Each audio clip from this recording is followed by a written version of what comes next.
Plane. मैं जा रहा हूं पर नहीं पता वहां पहुंचूंगा या नहीं।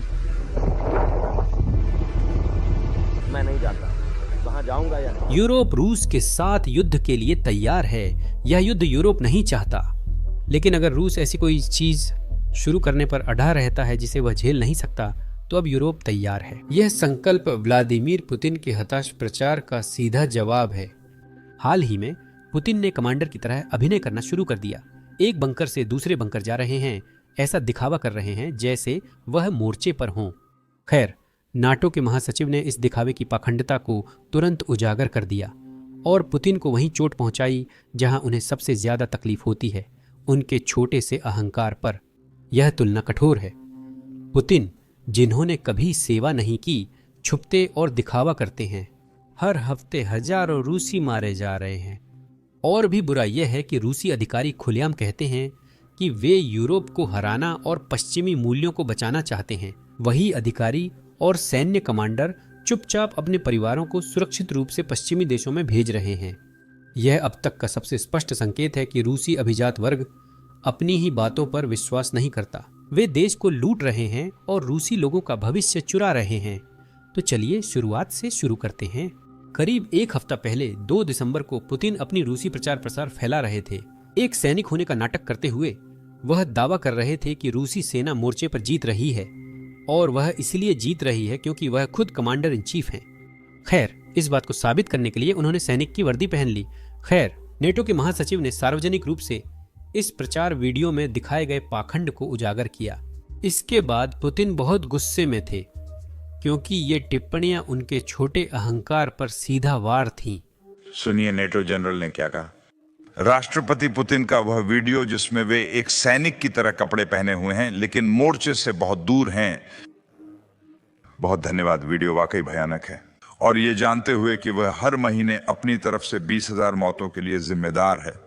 तो हमें इसे रोकना होगा, हमें इस मांस की चक्की को रोकना होगा। और यही वजह है कि मैं युद्ध को समाप्त करने के लिए अमेरिकी प्रयास का पूरी तरह समर्थन करता हूं। यह कहना मुश्किल है कि हम सफल होंगे या नहीं। मैं आपको आश्वस्त कर सकता हूं कि यूक्रेनी पक्ष, नाटो और निश्चित रूप से अमेरिकियों के नेतृत्व में हर कोई इसे समाप्त करने की पूरी कोशिश कर रहा है क्योंकि हम इसे खत्म करना चाहते हैं। आखिरकार ताली एक हाथ से नहीं बजती, हमें रूसियों की भी जरूरत है। अभी इसका अनुमान लगाना मुश्किल है क्योंकि यही समय परखा जा रहा है। राष्ट्रपति जेलेंस्की की तुलना करें, जो मोर्चे पर जाकर यूक्रेनी सैनिकों से मिले और खुले में सार्वजनिक वीडियो रिकॉर्ड किया, तो लोग समझ सकते हैं कि वह सिर्फ किसी बंकर में छुपे नहीं हैं और मोर्चे पर होने का दिखावा नहीं कर रहे हैं। वह वास्तव में वहां बाहर हैं, अपने सैनिकों का समर्थन कर रहे हैं और उन्हें यह बता रहे हैं सरकार यूक्रेन वासियों के लिए दीर्घकालिक शांति लाने के लिए हर संभव प्रयास कर रही है। जैसे यह काफी शर्मनाक नहीं था। कई लोगों ने तुरंत यह भी बताया कि पुतिन सैन्य वर्दी पहन रहे हैं। इतना सब होने के बावजूद उन्होंने कभी भी रूसी सेना में एक दिन भी सेवा नहीं की है। वह बस एक सैनिक की तरह दिखना चाहते हैं, जबकि हर हफ्ते हजारों हजारों रूसियों को मरवा रहे हैं। हमें नहीं भूलना चाहिए कि असली नेता, कमांडर और जनरल अपने सैनिकों की परवाह करते हैं और उनकी जान की हिफाजत चाहते हैं। वहीं दूसरी ओर पुतिन उन्हें तोप के चारे की तरह सीधे मोर्चे पर फेंक देते हैं। रूसी अपने नए रंगरूटों को ट्रेनिंग नहीं देते क्योंकि रूसी गणित के अनुसार रंगरूट मरने ही वाले हैं। तो अगर वो 7 दिन में मरने ही वाला है तो उसे ट्रेनिंग देने में पैसे बर्बाद करने का क्या मतलब? और यही वजह है कि पुतिन का तर्क है कि अगर नए रंगरूट मोर्चे पर जिंदा नहीं रहेंगे तो उन पर पैसे लगाना बेकार है। रूस से आ रही हताहतों की संख्या समझना मुश्किल है, यहाँ तक कि उन जनरलों के लिए भी जिन्होंने असली जंगें देखी हैं। यह वही बात है जो मैंने हाल ही में जनरल डेविड पेट्रेयस से हमारे पॉडकास्ट पर 2 महीने पहले की थी। सुनिए वह इसे कैसे देखते हैं। मुझे अब भी लगता है कि ये दिखावा है और यही दिखावा युद्ध के मैदान में भी हो रहा है। रूस युद्ध के मैदान पर अतिरिक्त बढ़त हासिल करने की कोशिश कर रहा है। उन्होंने बहुत ही ज्यादा कीमत चुकाकर धीरे धीरे बढ़त हासिल की है। 2022 से इस युद्ध के इस विशेष चरण में वे पहले ही 10 लाख से अधिक सैनिकों को मारे जाने और घायल होने के रूप में खो चुके हैं और उनमें से 50,000 इतने बुरी तरह घायल या मारे गए कि वे फिर से मोर्चे पर नहीं लौट सके। ये समझना मुश्किल है, खासकर उनके लिए जिन्होंने 2 युद्धों की कमान संभाली हो और अमेरिकी माता पिता को शोक संदेश भेजे हों। युद्ध क्षेत्रों में मेरे पास जितनी कमानें थीं, लगभग हर रात ऐसा ही होता था। फिर भी वे युद्ध में लगातार आगे बढ़ते और दबाव डालते रहते हैं। और 1 मिलियन से अधिक हताहत होने के बावजूद रूस हर हफ्ते युद्ध की बयानबाजी जारी रखना चाहता है। कुछ ही दिन पहले एक रूसी अधिकारी ने सार्वजनिक रूप से कहा कि रूस इस युद्ध को तभी समाप्त करेगा जब वे यूरोप को हरा देंगे। यह सिर्फ यूक्रेन के खिलाफ युद्ध नहीं है, बल्कि पूरे यूरोप के खिलाफ है। सुनिए। हम यूरोप के साथ युद्ध करने जा रहे हैं। हम यूरोप के साथ युद्ध में हैं, न कि उस दयनीय, बेबस, गुमराह यूक्रेन के साथ।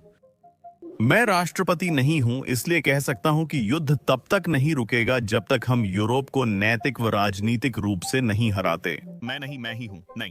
जब तक यूरोप के पागल अभिजात वर्ग अपने नवीनतम पागलपन के साथ वैश्विक युद्ध की ओर दौड़ते रहेंगे, मुझे नहीं लगता कि एक सच्ची स्थायी शांति संभव हो पाएगी।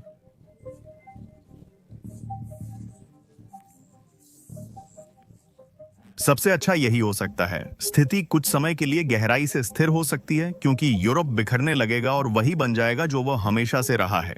छोटी लड़की, एक कबाड़खाना जिसमें देश आपस में लड़ते हैं, युद्ध, उपनिवेशवाद और नस्लवाद का निर्यात करते हैं। हाँ, युद्ध, उपनिवेशवाद और पहले का नस्लवाद। अब वे खुलकर उपनिवेशवाद का अभ्यास नहीं कर सकते। बिल्कुल। अब यूरोप वैसा शांतिपूर्ण शरण स्थल नहीं रहा जैसा हमने पहले सोचा था। किस तरह का खिलाड़ी सही है या गलत?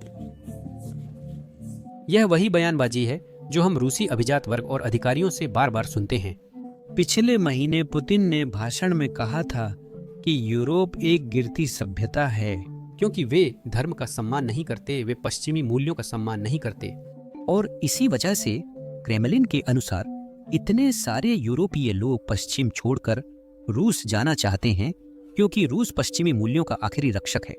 देखिए, पुतिन ने हाल ही में एक वीजा प्रोग्राम शुरू किया है जिसे साझा मूल्य वीजा प्रोग्राम कहा जाता है। पश्चिम, यूरोप, अमेरिका और कनाडा में कोई भी इस वीजा प्रोग्राम से रूस में रहने के लिए आवेदन कर सकता है। तो क्या हुआ? क्रेमलिन के नए आंकड़ों के अनुसार सभी इसका इस्तेमाल कर रहे हैं। लगभग पूरा पश्चिम रूस जाना चाहता है। आंकड़ों के अनुसार अब तक 150 लोगों ने इस प्रोग्राम के लिए आवेदन किया है, जो वाकई चौंकाने वाला है। मुझे नहीं पता इतने लोग रूस चले जाएं तो यूरोप कैसे बचेगा। दूसरी ओर, जब से पुतिन ने यह युद्ध शुरू किया है तब से करीब 1 मिलियन रूसी देश छोड़ चुके हैं। लेकिन मुझे यकीन है कि वे 1 मिलियन रूसी उन 150 लोगों से कम कीमती थे जो अब रूस जा रहे हैं। तो पुतिन उसकी भरपाई कर लेंगे। यूरोप की बात करते हुए मुझे यह फिर से दिखाने दीजिए। रूसी अधिकारी यूरोप के प्रशंसक न होते हुए भी अपने परिवारों को वहां भेजना पसंद करते हैं। अब यह 2025 में भी अभी तक हो रहा है। एक रूसी कमांडर जो सार्वजनिक रूप से यह कहता रहा है कि वह यूक्रेन को नष्ट करना चाहता है और फिर यूरोप से टकराना चाहता है, उसकी अपनी बेटियां पूरे यूरोप में घूम रही हैं और नाटो की सुरक्षा में रह रही हैं। इस क्लिप को देखिए। हम सैन्य और राजनीतिक स्थिति की जटिलता को गहराई से समझते हैं। पापा, थोड़ा ऊपर। वर्तमान ऐतिहासिक काल। मां, हम स्ट्रोम्बोली पे हैं। 80 साल पहले की तरह नाजीवाद फिर सिर उठा रहा है और दुनिया पर राज करने की कोशिश कर रहा है। मां, हम टेनेरिफ पे हैं। हम इससे होने नहीं देंगे। हम एक छोटी पार्टी हैं। हम किसी भी विरोधी को मुंह तोड़ जवाब देंगे। मां, हम टेनेरिफ है। हम अपनी दृढ़ता दिखाएंगे। पापा, मां। हम पेरिस की हिम्मत और वीरता हैं। पापा, मां, हम हैं। डिज्नीलैंड की हिम्मत, मां। हम फ्लोरेंस पे हैं और वीरता, मां। अब हम हैं। उसकी वेबसाइट के मुताबिक वह ट्रैवल व्लॉगर है, इसलिए बिजनेस के लिए यूरोप जाना जरूरी है। मुझे लगता है रूस में खास टूरिस्ट स्पॉट्स नहीं हैं, इसलिए लोग देश में घूमना पसंद नहीं करते। खैर, अगर हम उसकी फाइनेंसेस को थोड़ा और गहराई से देखें तो वह खुद कहती है कि हर ट्रिप पर, हर बार जब वह यूरोप जाती है तो वह करीब 1 मिलियन रूबल खर्च करती है, जो लगभग $1,10,000 के बराबर है। और सिर्फ इस साल उसने कई बार यात्राएं की हैं। अब मैं सोचता हूं कि एक रूसी कमांडर के पास इतना पैसा कहां से आ रहा है। शायद इसमें एक सबक है कि अगर यहाँ कोई अरबपति बनना चाहता है तो सबसे आसान रास्ता है बस एक रूसी राजनेता बन जाना। लेकिन इसके अलावा असली सवाल यह होना चाहिए कि उसे यूरोपीय देशों में प्रवेश करने के लिए वीजा कैसे मिल रहा है, खासकर जब वह अपने पिता के पैसे खर्च कर रही है, जबकि उसके पिता यूक्रेनी बच्चों को मार रहे हैं और पुतिन के लिए युद्ध चला रहे हैं। क्या यूरोपीय देशों को सुरक्षा और जांच बढ़ाकर ऐसे लोगों को रोकना नहीं चाहिए? और इसके ऊपर से याद रखिए कि हमने रूस पर इतनी सारी पाबंदियां इसलिए लगाई हैं क्योंकि हम रूसी अर्थव्यवस्था और रूसी अभिजात वर्ग पर दबाव बनाना चाहते हैं ताकि वे पुतिन को युद्ध रोकने के लिए मजबूर कर सकें। तो अगर हम वही तर्क इस्तेमाल करें तो क्या हमें उन सभी लोगों को वीजा देना बंद नहीं कर देना चाहिए जो रूस की युद्ध मशीन से जुड़े हुए हैं? असल में जैसे पूर्व शतरंज चैंपियन गैरी कास्पारोव, वैसे ही कोई भी जो पुतिन द्वारा चलाए जा रहे इस युद्ध की निंदा नहीं करता, उन्हें पश्चिमी देशों में प्रवेश की अनुमति नहीं मिलनी चाहिए, क्योंकि यही सबसे आसान तरीका है उन लोगों को बाहर निकालने का जो वास्तव में रूस से बाहर आना चाहते हैं, क्योंकि वे युद्ध का समर्थन नहीं करते। हम उन्हें बाहर निकाल सकते हैं। लेकिन बाकी कोई भी जो इस युद्ध का समर्थन करता है, तो अगर आपको रूस इतना पसंद है तो रूस में ही रहिए। मुझे लगता है कि रूसी अभिजात्य वर्ग इस युद्ध को लेकर तब ज्यादा चिंतित होगा जब वे लेक कोमो की छुट्टियों की हवेली पर नहीं जा पाएंगे। यहाँ मैं आपको ब्रिटेन के पूर्व प्रधानमंत्री बोरिस जॉनसन की एक क्लिप दिखाना चाहता हूँ। उन्होंने आज सुबह 11 दिसंबर को भाषण में बताया कि युद्ध कैसे रोका जा सकता है और पुतिन को यह समझाने के लिए पश्चिम के पास रूस का सामना करने की ताकत है। हम व्लादिमीर पुतिन पर इस समय वास्तव में किस तरह का दबाव बना रहे हैं? इन वार्ताकारों से उन्हें क्या संदेश मिल रहा है? सीज फायर करो पुतिन, सीज फायर करो नहीं तो हम चले जाएंगे, सीज फायर करो नहीं तो हम यूक्रेनियों को छोड़ देंगे। इस युद्ध को समाप्त करने का एकमात्र मौका यही है कि हम सब मिलकर पुतिन पर दबाव बढ़ाएं, और यही मेरा मुख्य संदेश है। हम यूरोपियों के लिए सिर्फ अमेरिकियों को दोष देना बेकार है, जब यूरोप अभी भी रूसी गैस खरीद रहा है और हर महीने लगभग $1 अरब सीधे पुतिन की युद्ध मशीन में डाल रहा है, और इसका कोई फायदा नहीं है। हम यहाँ खूबसूरत बर्गन में बैठे हैं और शुक्रवार को आए दस्तावेज के बारे में शिकायत कर रहे हैं। हम सारी रियायतें पुतिन को दे रहे हैं और सारी सख्ती यूक्रेन पर कर रहे हैं, जबकि होना इसका उल्टा चाहिए था। अगर हम अब भी मजबूत रहें तो हम युद्ध को खत्म कर सकते हैं और यूक्रेन एक स्वतंत्र आजाद देश बना रह सकता है। लेकिन अगर हम कमजोर पड़े तो यूक्रेन मास्को की संस्कृति और भाषा का एक दुखद पीड़ित उपग्रह बन जाएगा, जिसे योजनाबद्ध तरीके से दबाया जाएगा, और हम बाल्टिक देशों से लेकर ताइवान तक पूरी दुनिया में गुंडागर्दी और आक्रामकता को हरी झंडी दे देंगे। अगर यही नतीजा हुआ तो यह वियतनाम के बाद संयुक्त राज्य अमेरिका की सबसे बड़ी हार होगी। अफगानिस्तान को छोड़ भी दें तो। अब हम उसी बड़ी बैठक पर ध्यान केंद्रित करना चाहते हैं जो 8 दिसंबर को लंदन में हुई थी। यह बैठक यूक्रेन के राष्ट्रपति, ब्रिटेन के प्रधानमंत्री, फ्रांस के राष्ट्रपति और जर्मनी के चांसलर के बीच हुई। इस बैठक का उद्देश्य यूरोपीय प्रतिक्रिया तैयार करना था, जो इन वार्ताओं में संयुक्त राज्य अमेरिका, रूस और यूक्रेन के बीच चल रही बातचीत के लिए थी। अमेरिका मानता है कि शांति वार्ता की सफलता के लिए यूक्रेन को डोनबास का नियंत्रण छोड़ना होगा। अब यह क्षेत्र है जिसे रूस पिछले 11 या 14 सालों से कब्जा नहीं कर पाया। उन्होंने कई बार कोशिश की। रूस के इतनी बुरी तरह असफल होने का कारण वहां के कुछ शहर हैं जिन्हें फोर्ट्रेस बेल्ट कहा जाता है। उनके पास मजबूत राष्ट्रीय रक्षा रेखाएं आते हैं। साथ ही यूक्रेन ने और रक्षा रेखाएं बनाने में भी भारी निवेश किया है। रूसी सेना अब इतनी आसानी से शहरों पर कब्जा नहीं कर सकती जैसा पूर्वी यूक्रेन में कर रही थी। लेकिन पुतिन का दावा है कि अगर उन्हें डोनाबास पर बातचीत नहीं मिलती तो वे इसे सैन्य तरीके से हासिल कर लेंगे।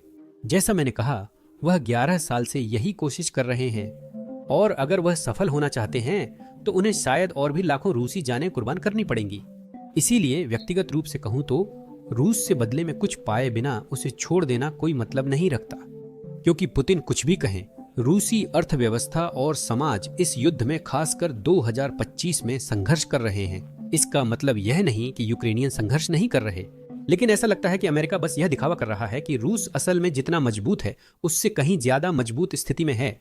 आर्थिक रूप से देखें तो इस महीने के आंकड़ों पर नजर डालते हैं। नवंबर रूस के लिए तेल निर्यात के मामले में युद्ध शुरू होने के बाद से सबसे खराब महीना रहा। यह सब अमेरिका की पाबंदियों और जाहिर है यूक्रेन की पाबंदियों की वजह से हुआ है। यानी रूसी रिफाइनरियों, तेल टैंकरों, बंदरगाहों और जरूरी बुनियादी ढांचे पर ड्रोन हमले, जिनकी रूस को तेल कारोबार के लिए जरूरत है। और इन सब की वजह से अब रूस भारत और चीन जैसे खरीदारों को जो रूसी तेल खरीद रहे हैं और भी ज्यादा छूट दे रहा है। इसका मतलब है रूस का निर्यात और हर बैरल पर मिलने वाला पैसा दोनों कम हो रहे हैं। इन दोनों बातों से स्पष्ट है कि रूस की अर्थव्यवस्था ठीक नहीं है। और ये तो तब है जब हमने अभी तक उन नुकसानों को नहीं गिना है जो रूस को मोर्चे पर झेलने पड़ रहे हैं, या रूसी शहरों को हो रहे नुकसान को नहीं जोड़ा है। कुछ शहर पहले ही दिवालिया होने वाले हैं क्योंकि उन पर भारी कर्ज है और संघीय सरकार या क्रेमलिन से मदद नहीं मिल रही। इसलिए शांति वार्ता में सिर्फ आत्मसमर्पण काफ़ी नहीं है। और इसी वजह से लंदन में जो यूरोपीय बैठक हुई थी वो बहुत बड़ी बैठक थी, और ये बयान उन्होंने उसी के तुरंत बाद जारी किया था। सुनिए। इस चर्चा के लिए धन्यवाद व्लादिमीर, हमारे साथ रहने के लिए। फ्रेडरिक के साथ। मुझे लगता है कि हम सभी यूक्रेन का समर्थन करते हैं और हम सभी शांति और शांति वार्ताओं का समर्थन करते हैं ताकि एक स्थायी मजबूत शांति स्थापित हो सके। और मुझे लगता है कि हमारे हाथ में बहुत से विकल्प हैं। वित्त पोषण और उपकरण, फर्नीचर और अग्रणी धारकों की आपूर्ति यूक्रेन को की जा रही है। यह तथ्य कि यूक्रेन इस युद्ध में डटा हुआ है और यह तथ्य कि रूसी अर्थव्यवस्था को नुकसान होना शुरू हो गया है, खासकर हमारी ताज़ा पाबंदियों और अमेरिका की पाबंदियों के बाद। और अब मुझे लगता है कि मुख्य मुद्दा हमारे साझा रुख, यूरोपीय, यूक्रेनी और अमेरिकी के बीच एकजुटता है ताकि इन शांति वार्ताओं को अंतिम रूप दिया जा सके। और यूक्रेन यूरोपियों और हमारी सामूहिक सुरक्षा के लिए सबसे अच्छे हालात में एक नई उम्मीद को फिर से जगाना है। धन्यवाद। धन्यवाद प्रधानमंत्री पियर्स कानोव, हमें आज यहाँ 10 डाउनिंग स्ट्रीट लंदन में आमंत्रित करने के लिए। मैं इसकी सराहना करता हूं कि हमें आपके साथ वोलोदिमिर और इमैनुएल के साथ आने वाले दिनों पर चर्चा का अवसर मिल रहा है, क्योंकि यह हम सभी के लिए एक निर्णायक समय हो सकता है। तो जैसा कि आप जानते हैं, हम यूक्रेन के लिए अपना समर्थन जारी रखने की कोशिश कर रहे हैं। दूसरी ओर हम मॉस्को में हो रही इन वार्ताओं और बातचीत को देख रहे हैं, और अमेरिका को भी। मैं आपसे सुनने के लिए उत्सुक हूं कि इन वार्ताओं का परिणाम क्या हो सकता है। और हम अब भी पूरी मजबूती से यूक्रेन के साथ हैं और आपके देश को समर्थन दे रहे हैं, क्योंकि हम सभी जानते हैं कि इस देश की किस्मत ही यूरोप की किस्मत है। तो यही वजह है कि हम यहाँ हैं, ये जानने की कोशिश कर रहे हैं कि हम क्या कर सकते हैं, और किसी को भी हमारे यूक्रेन के समर्थन पर शक नहीं होना चाहिए। और यही बात है जिसके पीछे हम पूरी मजबूती से खड़े हैं और परिणाम खोला है। आप हैं। मैं कुछ विवरणों को लेकर संदेह में हूं जो हमें अमेरिकी पक्ष से आ रहे दस्तावेजों में दिख रहे हैं, लेकिन हमें इस बारे में बात करनी होगी। हम यहाँ आपके निमंत्रण पर आए हैं। धन्यवाद। आप सभी का बहुत बहुत धन्यवाद। धन्यवाद। मेरे पास आप लोगों के लिए बस इतना ही है। अगर आपने सब्सक्राइब नहीं किया है तो कृपया नीचे दिए गए सब्सक्राइब बटन को दबाएं। हम इस महीने के अंत से पहले 2 मिलियन सब्सक्राइबर तक पहुंचने की कोशिश कर रहे हैं, यानी साल के अंत से पहले, और हमें सिर्फ 3000 और लोगों की जरूरत है। बस इतना ही। मेरा नाम सैम है। मैं अगली वीडियो में मिलूंगा। पिछले महीनों में रूसी प्रचार मशीन हमें ऑनलाइन परेशान कर रही है। वे यूट्यूब पर हमें बैन कराने और रूसी बॉट से ट्विटर पर अटैक कर रहे हैं। वे हमारी उन वीडियो को रिपोर्ट करते हैं जिन्हें वे नहीं चाहते कि लोग देखें। लेकिन हम हार नहीं मानेंगे, क्योंकि हम स्वतंत्र पत्रकारिता की ताकत में सच में विश्वास करते हैं।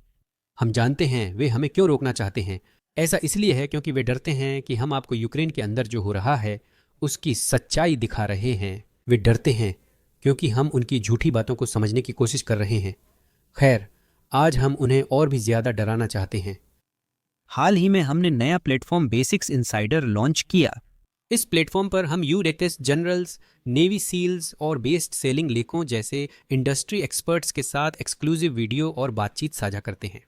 हम रूस यूक्रेन फ्रंटलाइन और दुनिया भर से आ रही ताज़ा अपडेट्स को भी विस्तार से समझाते हैं। आप डिस्क्रिप्शन के पहले लिंक पर जाएं या स्क्रीन पर दिख रहे QR कोड को स्कैन करें। आप basicsinsider.com पर भी जा सकते हैं। आपका समर्थन हमारे लिए यहाँ बिजनेस बेसिक्स में बहुत मायने रखता है।